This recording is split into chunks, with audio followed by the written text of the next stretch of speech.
My name is Serena Holloway.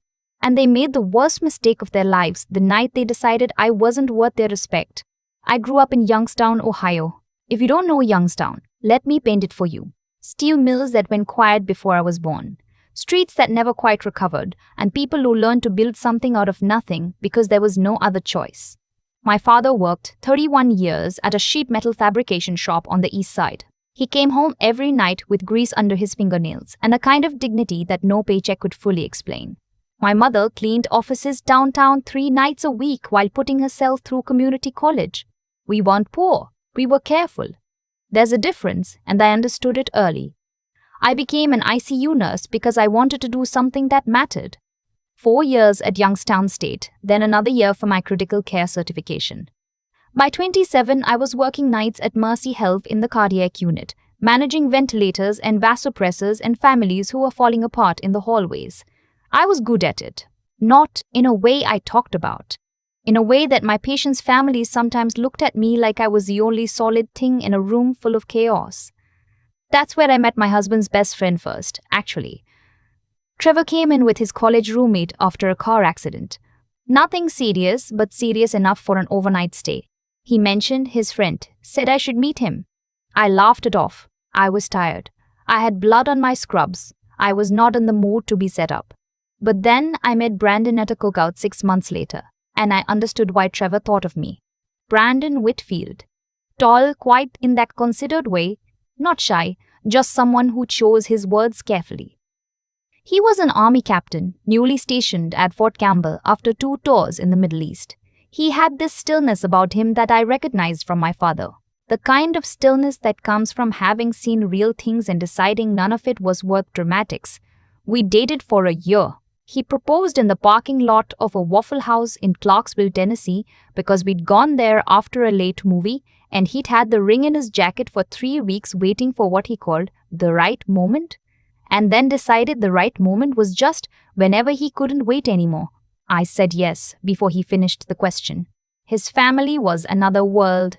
The Whitfields were from Greenwich, Connecticut. His father, Colonel Whitfield, retired, but he made sure you knew the title, had served 22 years in the army before transitioning into private defense consulting. His mother had never worked a day that she would acknowledge. His sister, Priya, had married into a family with old New England money and made it her full-time occupation to remind everyone of that fact. His brother Elliot was 34 and still coasting on the Whitfield name through a series of vague investment projects that never seemed to produce anything concrete. The first time I met them was Thanksgiving at the family home in Greenwich, a colonial on 3 acres. I wore a dress I'd saved for and heels that hurt, and I stood in their foyer holding a pie I'd baked myself, a brown butter apple pie, my grandmother's recipe. And his mother looked at the pie the way you might look at a math problem you don't have time for. "How thoughtful," she said, and handed it to the housekeeper.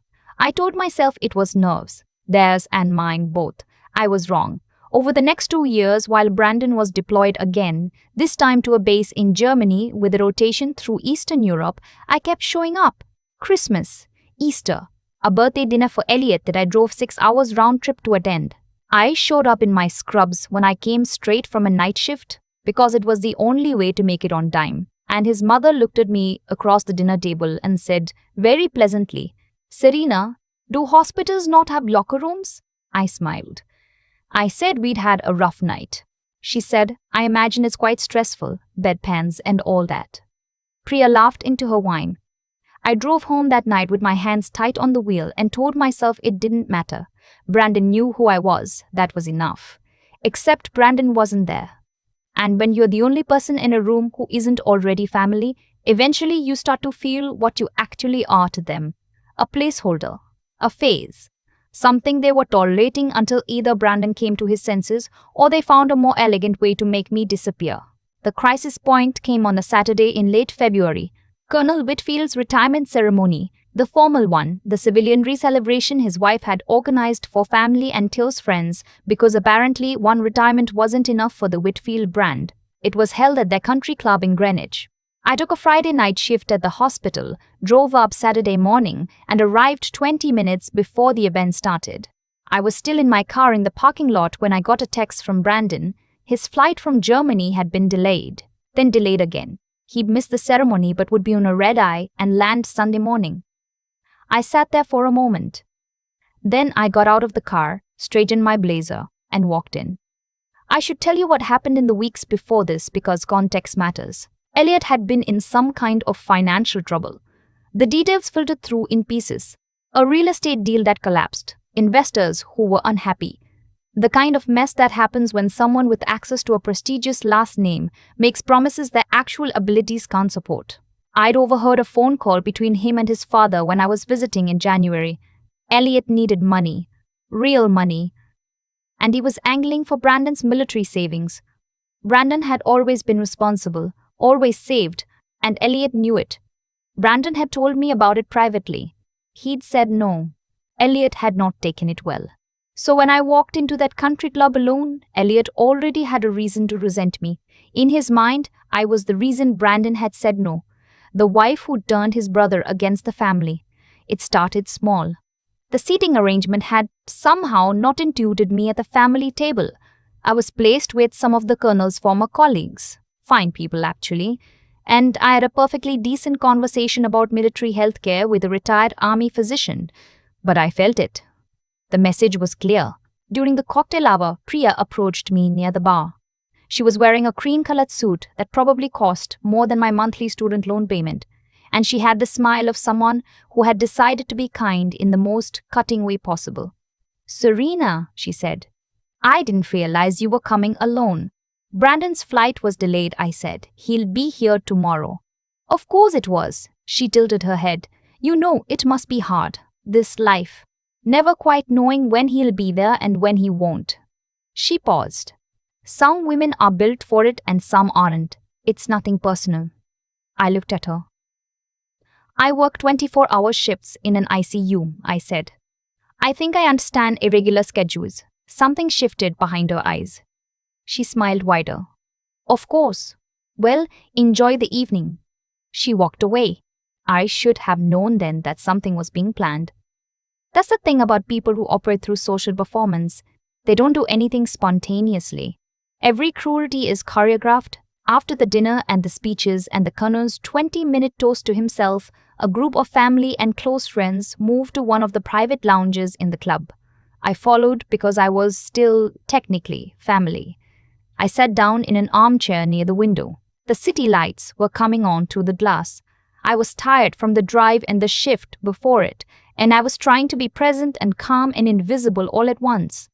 Elliot started it. He came to stand near me, not sitting, not addressing me directly at first, just talking to his mother about the evening. And then, in the middle of a sentence about something else entirely, he said, "It's funny, isn't it, that the ICU nurse is sitting in the nicest club in Greenwich, looking like she's waiting for a bus?" There was laughter. Not everyone, maybe 4 people. But enough. I said nothing. His mother looked at me with an expression that wasn't exactly satisfaction but was close enough. "Elliot," she said, in a tone that meant she wasn't actually telling him to stop. Priya said, "She's probably just tired." "Night shifts, right, Serena?" "Night shifts, right, Celine?" "Night shifts, right, Serena." Elliot sat down then, across from me. He leaned forward with his elbows on his knees. "Here's what I've never understood," he said, voice conversational, like we were discussing something pleasant. Brandon had options. Real options. There were women who understood this family, this world. And he picked, he gestured at me loosely, this Elliot. That was the colonel from across the room, not stopping it, just noting it. "I'm just being honest," Elliot said. "Aren't we all tired of pretending?" I stood up. I said, very calmly, "I'm going to get some water." And that's when his mother stood up too. And the thing happened that I still sometimes can't fully believe happened. She stepped in front of me, not aggressively. It read, to anyone watching, like she was simply moving in the same direction. And then she put her hand on my arm, fingers tight, and said, close enough that only I could hear, "You will never belong here. I want you to know that before you make any more plans." I looked at her hand on my arm. I looked at her face. Then Priya, who had moved to stand slightly behind her mother like they'd rehearsed this, leaned in and said, loudly enough for the room, "Look at her face. She actually thought she'd made it. And she laughed. Elliot had his phone out. I saw the screen. He was filming. Let me tell you what I felt in that moment. Not rage. I want to be clear about that. What I felt was clarity. The same clarity I feel at 3 in the morning when a patient is crashing and everyone else in the room is starting to panic. Everything slowed down. Everything became very specific. I thought, there is a camera. There is a room full of witnesses. There is a recording being made. I thought, let them finish. I stepped back. Gently, I did not raise my voice. I said, I'd like to leave this conversation now. His mother's hand dropped. I walked to the door of the lounge. Behind me, I heard Elliot say something to the room, something about back to Youngstown, and there was more laughter. I walked out to the corridor. I found a quiet alcove near the coat check. I sat down on a bench, and I called my father. He picked up on the second ring. It was almost 9 o'clock at night, and he'd been watching basketball, and he listened to me for about 2 minutes before he said simply, "You doing okay?" I said, "Yeah." He said, "You know what you are. That doesn't change because some people in a country club decided to perform." I said, "I know." He said, "You call me tomorrow." I went back. I want you to understand that I went back into the event. I sat back down. I finished my sparkling water. I said goodbye to the colonel and thanked him for his service, which I meant. And I drove back to my hotel, and I lay in the dark for a long time thinking about what I was going to do. Here's what I hadn't told them. Here's what I hadn't told them. Here what Elliot didn't know when he pointed his phone at me. Brandon's flight hadn't just been delayed. Brandon had actually landed at JFK at 6:45 that evening. The delay had been earlier in the day. He texted me to explain while I was driving up. The sequence had been confusing in the abbreviated way of texts, and I'd understood him to still be airborne. He corrected it in a follow-up message I hadn't seen yet because my phone was in my bag. When I finally checked my messages at the hotel that night, the last one read, "Got in early. Surprised you weren't at the venue. Trevor said he saw your car in the lot. Did you step out? Call me." I called him. He'd arrived at the club while the dinner was still going. He'd entered through a side door with his father's former aide, who'd picked him up from the airport as a surprise. He had been in the building for the last hour and a half of the evening. He had watched from a doorway his family didn't know he was standing in, what happened in the lounge. All of it. He had not announced himself. He had let it play out. Because he needed to see it. He'd also, quietly, introduced himself to the club security manager and asked about the venue's internal camera system. The lounge had 2. The footage was retained for 72 hours as standard policy. Brandon is methodical in the way that people are when they've spent years in situations where the wrong move cost lives. He doesn't react. He assesses. And when he came to pick me up at the hotel the next morning, he sat across from me at the breakfast table and said, "I need to tell you something. And I need you to listen without saying anything until I'm done." He told me everything he'd seen. He told me about the cameras. He told me that Elliot's video, which Elliot had shared in a family group chat that Brandon was also in, had been screenshotted by Brandon before Elliot deleted it 30 minutes later. He told me that the club manager, who had a daughter in nursing school, had been made aware of the situation and was deeply uncomfortable with what had occurred at her venue, on her staff's watch, to a guest. And then he told me what he wanted to do and asked me what I wanted. I told him. The next part wasn't dramatic. That's what people don't understand about real accountability. It rarely is. There were no screaming confrontations. There was a phone call from Brandon to his father, measured and clear, in which Brandon laid out what he had witnessed and what documentation existed. There was a subsequent conversation, which I was not present for, in which Colonel Whitfield, a man who had built his entire identity on military honor and institutional respect, was shown the video his son had taken. He watched himself sit 20 feet away while his wife humiliated his daughter-in-law in a club where he was a 30-year member. The colonel, whatever his flaws, understood something about accountability. He had built a career on it. Having it applied to his own household was apparently a different kind of reckoning. Elliot's financial request was formally declined. Brandon spoke to a lawyer, a friend from West Point who did family law on the side, about what protections we needed going forward. Priya sent me a text that was technically an apology and practically a negotiation. I didn't respond to it. His mother called me 3 weeks later. She called me on a Tuesday evening when I had just come off a 12-hour shift, and she said my name in a voice I hadn't heard from her before. Quieter, like something had been removed from it. She said she had been thinking. She said she had not treated me with the respect she should have. She said that the word sorry felt insufficient and she wanted me to know she understood that. I listened. I thanked her. I told her I appreciated the call. I did not tell her that it changed everything, because it didn't. Some distances, once opened, don't fully close. But some things don't need to fully close to be livable.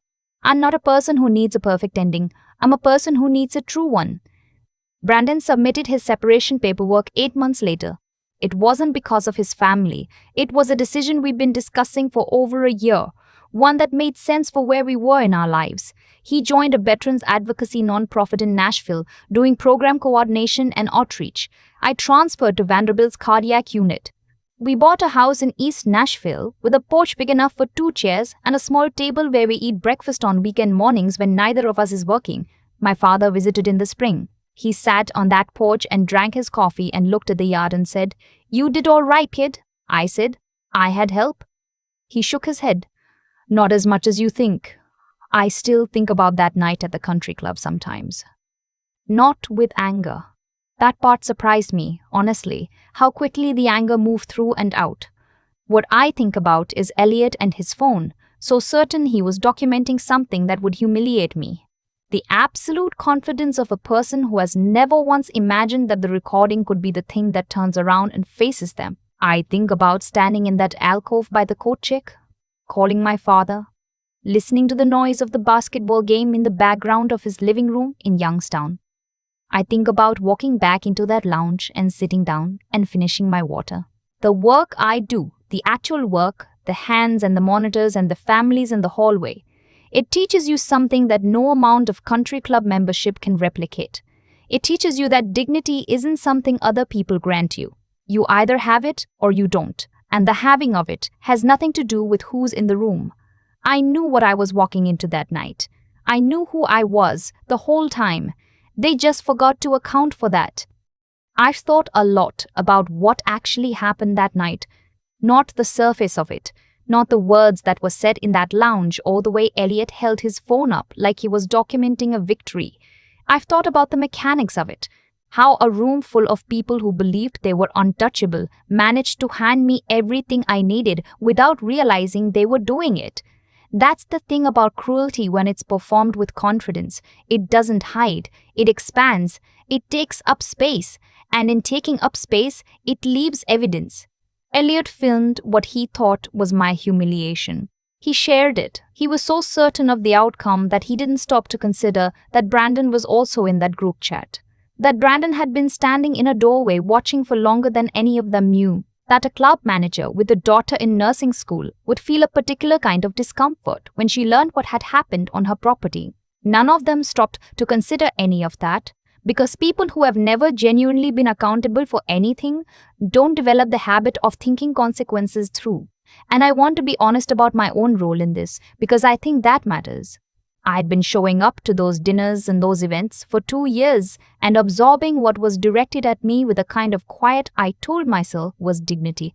Some of it was, but some of it was also fear. Fear of being the difficult one. Fear of making Brandon choose. Fear of being exactly what they said I was. Someone who didn't belong and was only just now realizing it. I let things go that I should have named. Not because I was weak, but because I was trying to be careful in a situation where careful wasn't actually protecting anything. What changed that night wasn't that I fought back. I didn't, not in any dramatic sense. What changed was that I stopped managing their comfort. I walked back into that room, and I sat down and I finished my water and I said goodbye to the colonel with genuine respect for his service. Because my feelings about him were complicated and true, and I wasn't going to simplify them for the sake of a clean exit. That was the most honest thing I did all evening. The lesson I keep coming back to isn't about revenge. It isn't even really about Elliot or Priya or what his mother said in my ear. It's about what I owe myself in terms of clarity. Serena, from 2 years earlier, would have driven home from that country club and spent a week reconstructing the evening, trying to figure out what she'd done wrong, what she could have said differently, what version of herself might have made them comfortable enough to treat her like a person. I didn't do that. I called my father. I described what happened plainly. I went to sleep. There is something that people who work in critical care understand about self-possession that is hard to explain to someone who hasn't been in that environment. You learn that panic is a choice, not always an easy one to refuse, but a choice. You learn that the most useful thing you can do in a crisis is stay oriented to what's actually true rather than what's terrifying. And you learn that dignity, the real kind, isn't something you project or perform. It's just what's left when you stop trying to manage everyone else's perception of you. I'm a nurse from Youngstown who married a man who served his country and who makes breakfast with me on the porch on weekend mornings. That's who I was walking into that country club. That's who I was when I walked out. They forgot to account for that, and that forgetting was entirely their own.